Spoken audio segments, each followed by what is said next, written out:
Welcome to episode 2. This is a practical process we use where prepare Goron Tula, known as Snot Apple. One name, let us proceed. Ọ bụrụ na ị wetara Goron Tula dịka m si wee kọwara on my previous video, I soakwere nya for 6 hours. I add nya groove. Then after 6 hours, you pour it on your cooking pot. You can see it here. You pour it on your cooking pot. Imagine isiere nye n'ọkụ.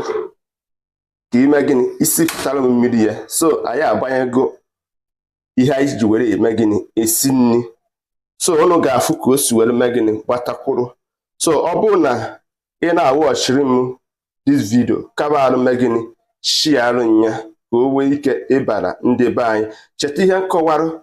Ọ bụrụ na you haven't experienced an orgasm dịka nwaanyị maọbụ dịka nwoke na ị na-anyụ n'ike maọbụ your semen na ọ na-adị mmiri mmiri, please try to watch this video, see the practical process nji were eme gịnị akọwa ya bụ ihe.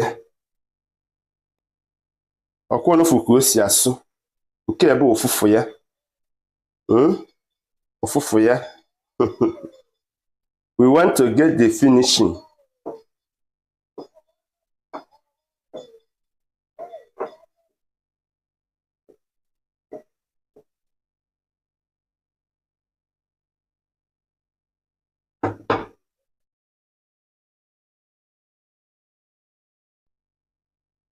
Wow, our Goron Tula recipe, known as Snot Apple, is about to be ready now.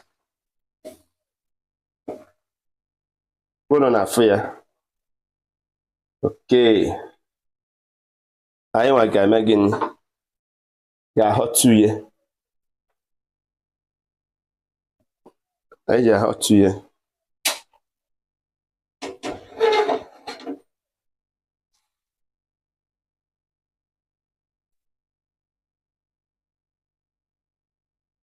Isaiah.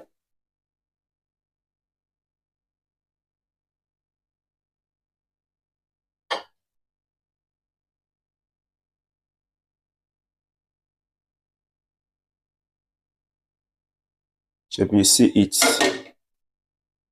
You see our groove. You see the Goron Tula. You see the liquid. Kedu ọrụ ọ na-alụgasị this Goron Tula juice.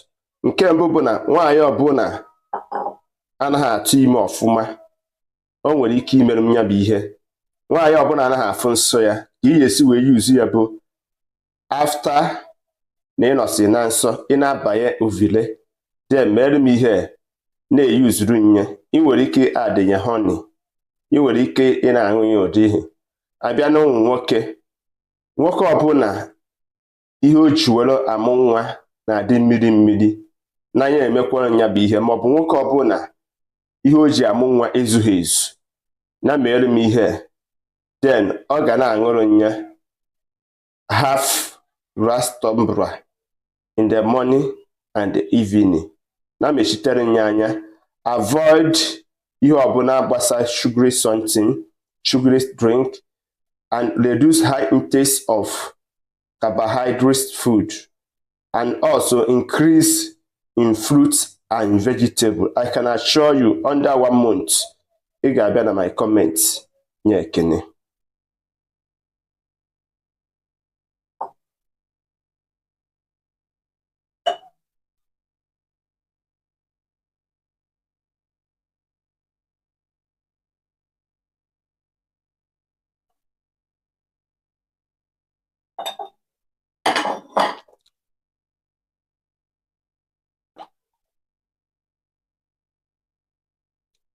Our honey.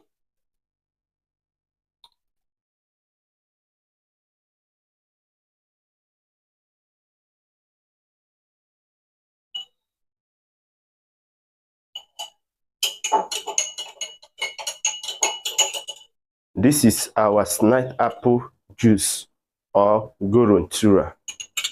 You can see it.